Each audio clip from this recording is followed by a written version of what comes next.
responsabilità biha, inħoss li tal-inqas kellu xi ħadd ikun hawn jirrappreżenta l-Kurja biex jiddiskuti dak jew kellha jaqsam magħna dak il-ħsibijiet illi għandha l-Kurja dwar il-Festi Maltin.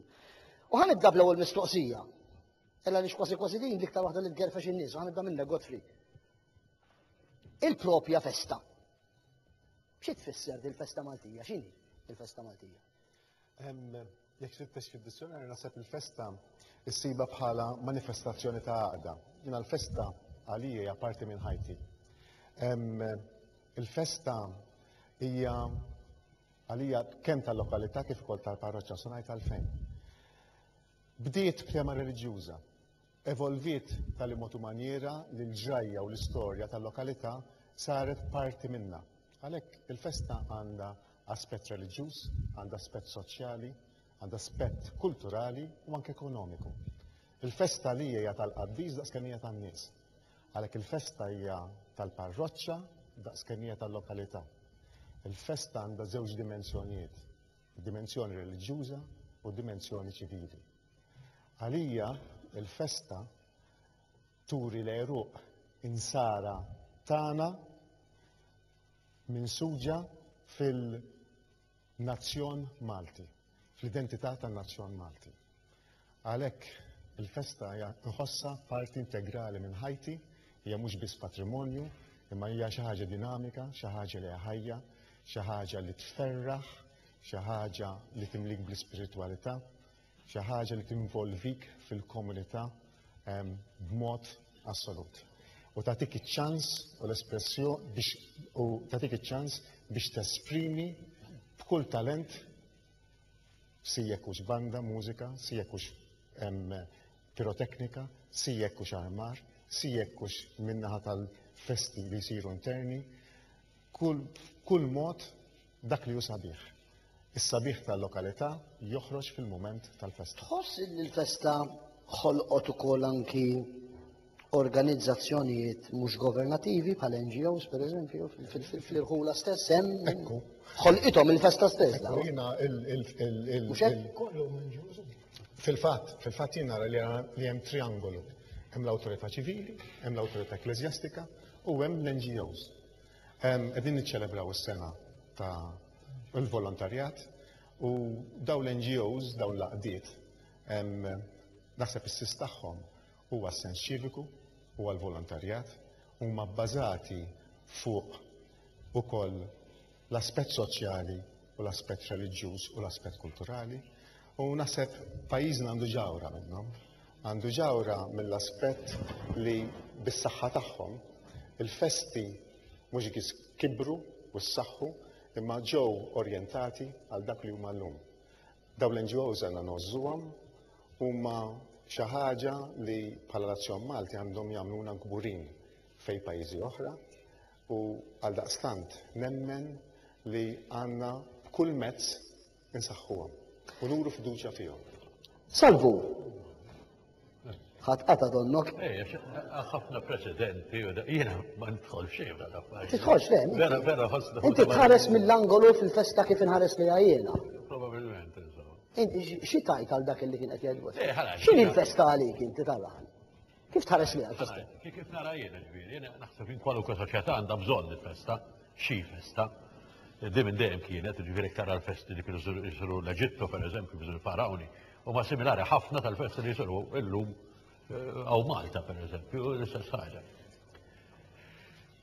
Ixbaqa mill-festa veru essaċ, ġifieri bil-aspett reliġjuż qed ngħidu aħna fil-festa issir. Jien li ngħid li hemm nieqes forsi li hija daqsxejn iktar bitwa fuq il-popolaresk. Mentri naħseb jiena kieku anke nippruvaw ndaħlu affarijiet naqra ħjar. Pereżempju barranin jieħdu gost bihom, però jiddeskwhom bħala kiċċ fil-festi tagħna l-tiżjien u affarijiet hekk. Niftehmu. Dan hija opinjoni ta' bniedem jiġi minn barra ġifieri. Li jien nemmen li għandhom jibqgħu għax huma tradizzjoni tagħna sewwa. Mill-aspett reliġjuż naħseb dak is-siġġu jgħid kollox. L-aspett reliġjuż jiena ngħidlek naqta' rasi barra jien by the way l-ewwel qatt aħna għandna qawm waħda. Għandna ħafna missijiet huwa waħda. Mhu veru xejn. Le? Mhu veru xejn. Aħjar hekk tgħidilha ħafna Madonni taħt ismijiet differenti Iva, li iva. kompetu ma' xurxin. Iva.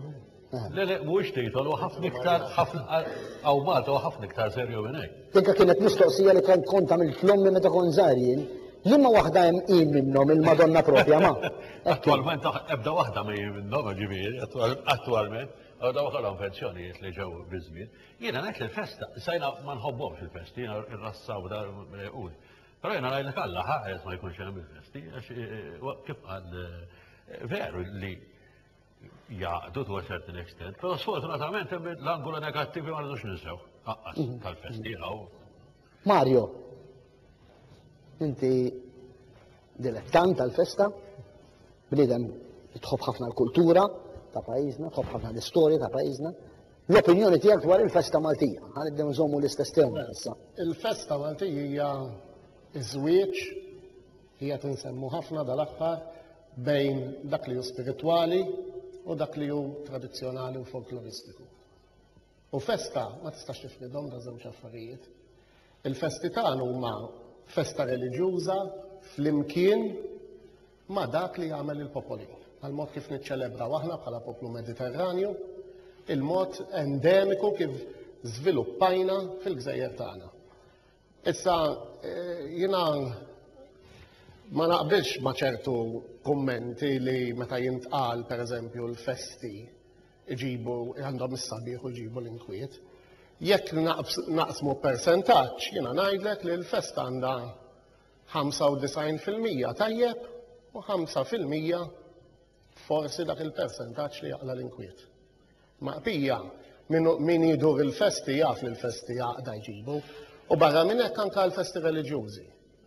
Il-festi reliġjużi min jagħmilhom kif suppost, il-festi reliġjużi huma b'saħħithom iktar mill-festi esterni. Però min jagħmilhom kif suppost, u hawnhekk ma se noqgħod ngħid min għandu responsabilità li jagħmilhom kif suppost. Però min jagħmilhom kif suppost il-festi reliġjużi, nista' nassigurak li hawn knejjes fil-festi reliġjużi jekk twadda pras tal-abra ma tinżilx salat. Qed tgħid min jagħmilhom kif suppost, inti taf kif inhu da suppost. Jien li minix dilettant u hemm barra eluf ta' Maltin illi mhumiex dilettant. Kif inhu da suppost? Dana kulħadd bl-attitudni tiegħu. Jekk jiena inħobb fejna fien, inkanta, ma ħankanta tajjeb. Jekk jiena ma nħobbx inkanta, ħankanta ta' bil-fors. U hekk il-festi ta' ġewwa ta' Knisja, jekk inti ikollok bir-rispett kollu il-kappillan jew minnu responsabbli jew ir-rettur huwa bniedem li għandu għal qalbu l-festa tradizzjonali u reliġjuża kif nafuha kif suppost, isir dak kollu l għandu jsir u jsir tajjeb.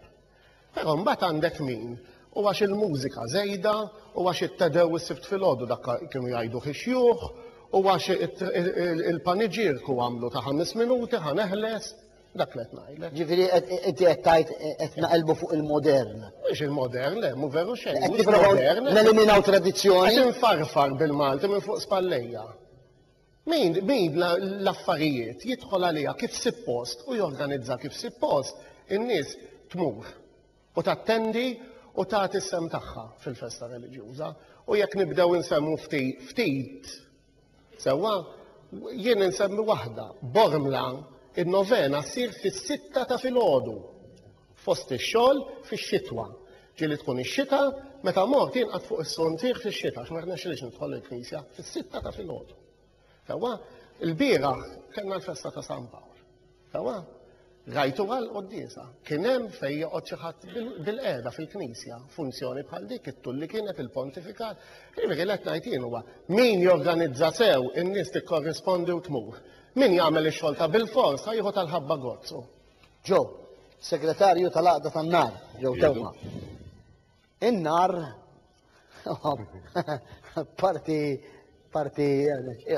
il-parti kulurita tal-festa. Is-sensazzjonali, imma l-bqija l-parti wkoll anki sfortunatament il-parti perikoluża. Li ġġib magħha dieqa, ġġib magħha dwejja. Ħafna drabi ġib magħha tħassir kompletament tal-festa.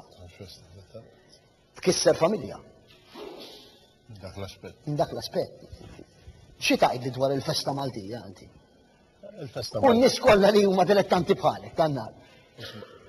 il-festa Maltija aħna nagħmlu parti